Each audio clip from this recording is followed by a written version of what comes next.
Bonsoir, bonsoir, je nous espère bien portant. Ravi de nous retrouver encore une fois pour cette deuxième vidéo consacrée aux opportunités que nous avons partagées.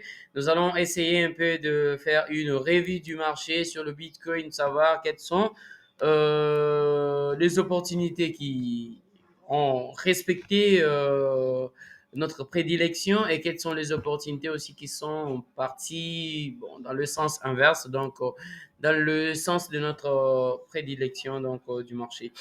Alors tout de suite, nous commençons avec Bitcoin. Comme vous le voyez avec moi, le graphique, je remets tout ce que j'avais comme tableau, triangle et tout consort. Vous avez bien parlé, j'avais bien dit, si le prix arrive à casser les hauts, voilà, donc il faudra s'attendre à un retournement. Mais si du moins le prix casse en bas, voilà, le prix a cassé en bas, c'est ce qui s'est passé. Alors ceci est dit par rapport à la réintégration générale de Nasdaq. Vous pouvez voir avec moi, je remets le Nasdaq. Je remets Nasdaq, je reviens sur Daily. Daily, vous pouvez voir, je prends un peu la longue période, vous pouvez voir avec moi ce qui s'est passé. Là, vous pouvez observer le trend line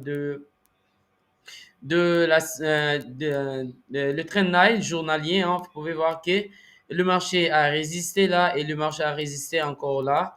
Et ici, le marché a cassé et le marché est sorti.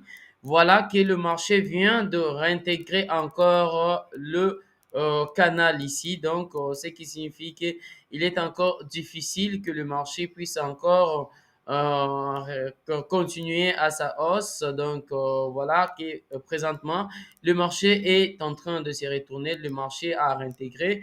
Vous pouvez observer avec moi que sur des petites time frame plus courtes périodes, excusez-moi, des courtes périodes, comme j'avais bien expliqué, j'avais bien dit, vraiment, si on réintègre, voilà, c'est ce qui s'est passé. Voilà, vous pouvez observer avec moi que non, le marché a réintégré, excusez-moi. C'est un peu de pousser bien pour que vous puissiez voir clairement comment est-ce que le marché est parvenu à réintégrer. Vous pouvez voir la cassure. Nous, on attendait un pullback pour la suite, mais on avait pris le marché depuis le bas de sa cassure ici jusque-là. Voilà que le marché avait cassé et on s'attendait que le marché puisse réaliser un pullback au-dessus. Voilà, dans le petit time frame. Oui, ça s'est réalisé, mais par la suite, le marché est retombé et a créé une montée de dollars américains. Donc, comme vous êtes en train de constater, on peut jeter un œil sur le dollar américain et puis savoir quelles sont les bonnes nouvelles que le marché nous réserve. Vous pouvez voir qu'avec moi, le marché a du mal à descendre jusqu'à présent. Donc, l'euro est toujours dans cette tendance haussière. Personne ne dit stop. Dans tout ce que nous avons prévu, que non, voilà, le marché pourra faire ceci dans les années à venir. Mais rien n'a été fait, vu que c'est le marché décide, le marché donc prend ses propres décisions. C'est pas moi et le grand banque qui dirige voilà tout ceci.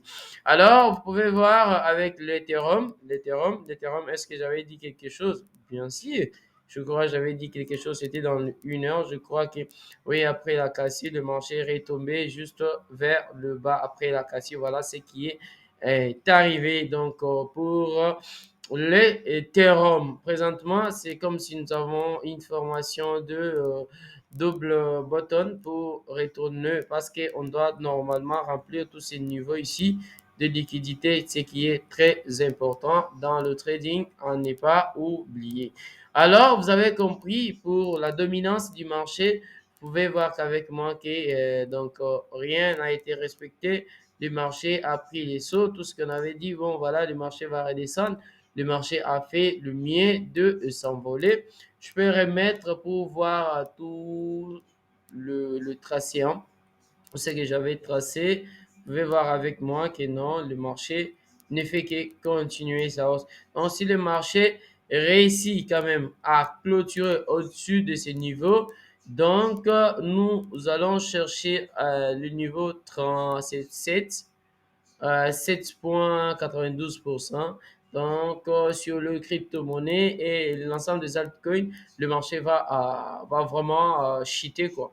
Alors, nous pouvons faire la revue, voir comment est-ce que le marché se sont déroulés au courant de la semaine et puis voir les idées. On avait publié cette idée sur les double button de GBP USD. Vous pouvez voir qu'avec moi, rien de spécial. La figure a été invalidée et voilà ce qui est parvenu par là à suite. Donc, la figure a été invalidée.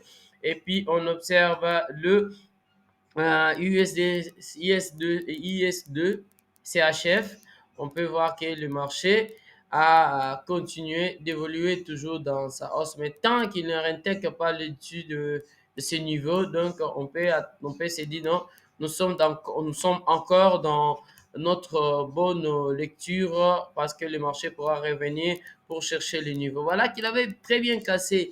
Et malheureusement, ceux qui avaient peut-être utilisé le time frame pour anticiper le marché, je crois qu'ils se sont fait voir ça. C'est la décision du marché. Et aussi, quand le CHF JPY, alors celui-ci a évolué presque dans notre, voilà, tout ce qu'on avait prévu. On attendait le marché à casser et nous sommes là dans le fusée. Et ce qu'on fait actuellement, c'est le management. Le management de notre opportunité, comment le faire? Ça signifie que comme le marché a un peu évolué en quelques pips, on prend notre stop loss, on le remonte peut-être à ces niveaux pour que si le marché se retourne, comme il sort à 0 $ de perte. Alors, quoi d'autre? C'était le canal, opportunité importante, réintégration du canal short sortie longue. Sur le GBP CHF, sur le GBP CHF, je parlais toujours de cette sortie, c'est n'a toujours pas eu lieu. Le marché évolue bizarrement, toujours à la baisse. Moi, j'attendrai toujours le marché à la hausse, peu importe ce qui se passe ici. Moi, je m'en fous. Moi, je m'en fous. J'attendrai le marché qu'il puisse évoluer selon ce que moi je vais. Voilà, donc voilà, j'espère que ça arrivera un jour. Donc, ça, c'était la vidéo que j'avais partagée. Je crois que ce sont là les opportunités de la semaine. Je crois ça aussi. Donc, c'était le 24. Je crois ça aussi. Le marché a évolué presque un peu comme prévu. Voilà, le marché est parti. Le marché a fait tout ce qu'il voulait. Voilà. Et ensuite, nous avons cette opportunité que jusqu'à présent, est-ce que ça a évolué dans la bonne direction?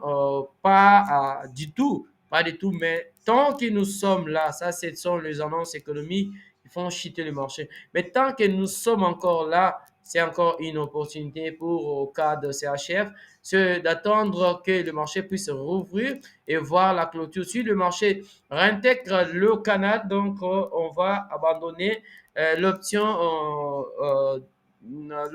buy de notre opportunité. Voilà, c'est tout pour cette vidéo. Je n'avais pas voulu que la vidéo soit un peu trop longue pour ne pas vous donner le temps de faire votre lecture. Donc, prenez le temps de réviser et de voir ce que le marché a fait pour tout le monde. Voilà, à tout de suite.